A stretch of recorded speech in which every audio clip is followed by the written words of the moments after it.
सिंध जे नाले वारे मुसविर अदीब ऐं उस्ताद सैयद अली अहमद शाह जी ज़िंदगीअ जूं 63 बहारूं संदसि इल्मी अदबी ऐं फ़नी ख़िदमतुनि सां सलाड़ियल आहिनि। अॼु तारीख़ 14/9/2024 ते मुंहिंजे उस्ताद साईं सैयद अली अहमद शाह जो जनम ॾींहुं आहे ऐं अॼोके ॾींहं ते दुनिया जे वाहिद ख़ूबसूरत ऐं सरसब्ज़ सहरा थर जे सैरो तफ़रीह दौरान रोलाकियूं कंदे उमरकोट जे ॻोठ रोहिलवा में क़ाइम सिंध जे महान कवि ऐं यगानी किरदार मरहूम जुमन दरबदर जे नाले सां मनसूब लाइब्रेरी पहुतासीं, जिते सिंध जे नाले वारे इनकलाबी मज़ाहमती ऐं इश्किया शायरीअ जे ख़ालिक हलीम बाग़ीअ सां इल्मी अदबी ऐं फ़नी कचहरीअ दौरान अचानक सैयद अली अहमद शाह जे 63वीं सालगिरह जो सरप्राइज़ केक आंदो वियो, जेको सैयद अली अहमद शाह ऐं हलीम बाग़ीअ गॾिजी काटियो। उन मौक़े ते जुमन दरबदर जो फर्ज़ंद रागी सुगढ़ फ़कीर सांद, मशहूर तबला नवाज़ हाजी फ़कीर, नौजवान रागी जवाद फ़कीर, सैयद अदील अहमद शाह जो फर्ज़ंद ऐं सैयद अली अहमद शाह जो पोटो सैयद हमादुल्ला, मोहम्मद हमज़ा मेमुण,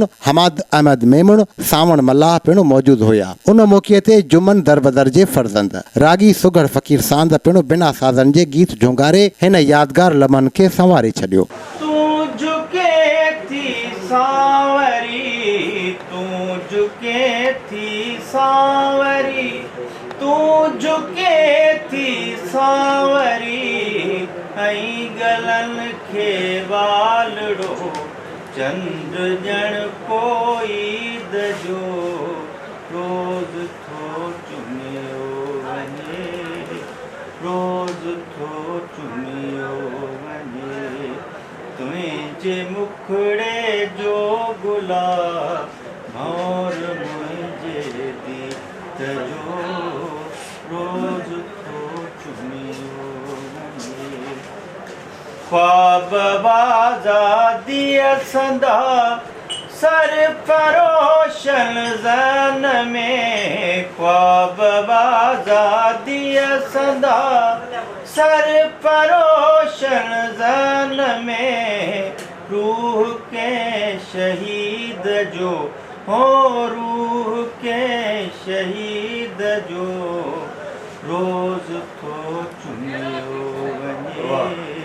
रोज़ थो चुमियो वञे, तुंहिंजे मुखड़े जो गुलाब और मुंहिंजे दीत जो रोज़ थो चुमियो। हिन लाइब्रेरी जे अॻियां घाटी निम जी छांव में सॼो ॾींहुं सिंध जे मुख़्तलिफ़ इलाइक़नि खां ईंदड़ अदीबनि शाइरनि जा मेला मतियल रहनि था ऐं जुमन दरबदर जी मज़ार पिणु हिन लाइब्रेरी सां गॾोगॾु आहे। संदसि मज़ार ते हाज़िरीअ दौरान संदसि गीत जी गॾियल झुंगार ऐं थर जे हवाउनि जे परलाह जे मेलाप वारी गूंज में वठी हर हर जनम वरबो मिठा मेहरान में मिलबो, हर हर जनम वरबो मिठा मेहरान में मिलबो, मिठा मेहरान में मिलबो, ख़त्म दाह थी वेंदी, ख़त्म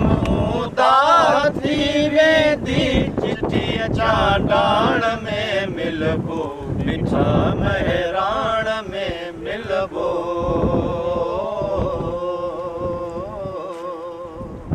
पंहिंजी जा जंग आ जारी सदी नेठ सो बारी,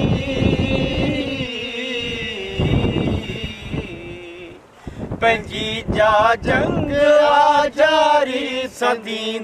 नेठ सो बारी, मरी वेंदा मिड़े मारी, मरी वेंदा मिड़े मारी, सच्चीअ सुरहाण में मिलबो, मिठा मेहरान में मिलबो, थिया जे क़ौम तां कुर्बा उन्हनि जा लखे ऐसा,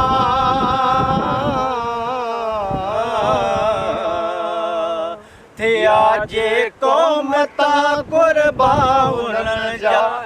लखे ऐसा, शहीदनि जे रेटे रत सां, शहीदनि जे रेटे रत सां, रतीअ लालाण में मिलबो, मिठा मेहरान में मिलबो,